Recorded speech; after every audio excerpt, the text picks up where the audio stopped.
No niin, moro Kaossinen, me ollaan Kalma ja tässä on Veli-Matti.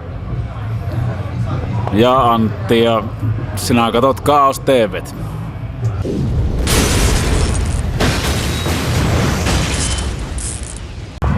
No niin, morjesta vaan kaikille Kaos TV:n katselijoille. Me ollaan täällä Jalometallissa Oulussa tänään ja meillä on vierailla täällä Antti ja Velski Kalma -yhtyeestä.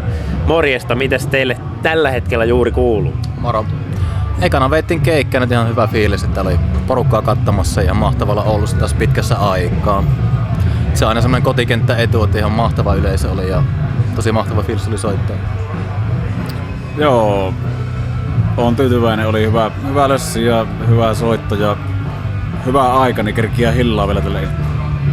No tosiaan, kuten Velski tuossa mainitsi, niin vähän niin kuin kotikenttä etu, kun te täällä Jalometallissa soitatte, niin huomaako se jotenkin niin kuin yleisössä, että te olette tavallaan kotikonnuilla soittamassa?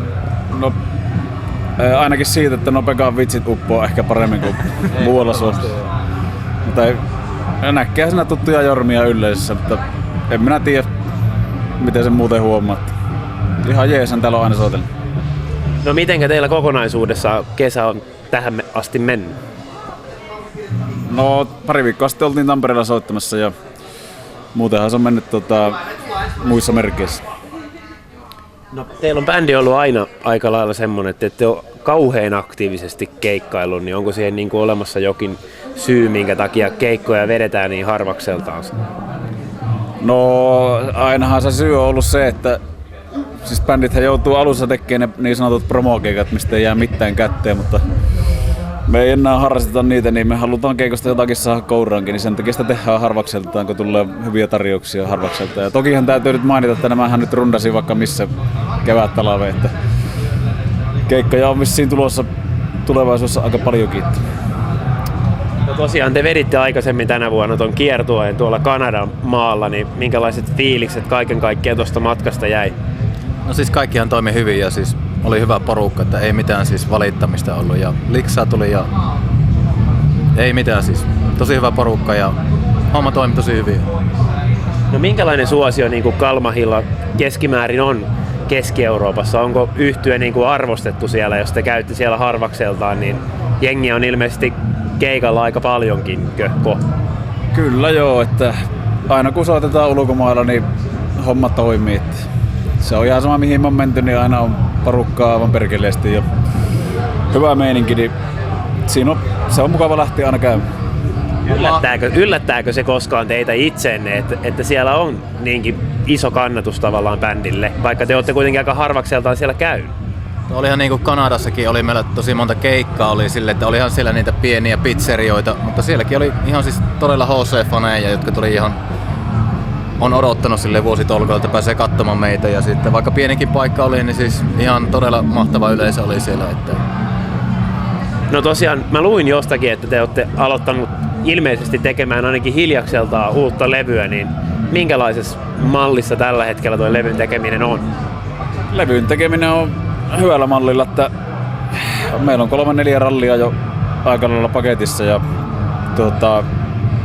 kyllä meillä on tarkoitus, tai minulla ainakin on tarkoitus, että kyllä me tämän vuoden puolella mentä studioon, että saataisiin se seuraava lätty ulos. Siitä on kuitenkin edellistä jo 4-5 vuotta kohta, niin pitäisi tapahtua. Ja sitten tavallaan kun äijät rundas niin homona, niin ei meissäkään turhaa, että on sitten uutta materiaalia fanille mistä ostaa.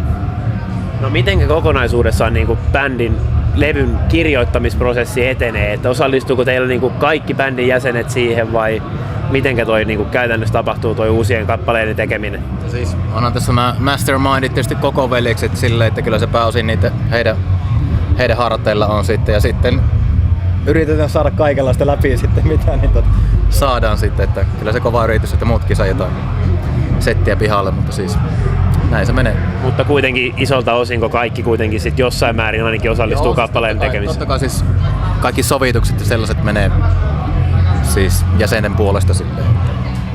Ei siinä ole silleen kysymistä. No mitä te voitte noin yleisesti ottaen kertoa noista kappaleista, mitä te olette tähän mennessä tehnyt levyä varten, että tuleeko ne jatkamaan hyvin pitkälti sitä linjaa, miltä bändiltä on aikaisemminkin kuultu vai tuleeko siellä jotain uusia vivahteita ehkä mukaan? No samaa paskaa eri paketissa. Niin. Ainakin tempo on noussut kovasti ja erittäin vihaisia biisejä on tulossa kyllä nyt.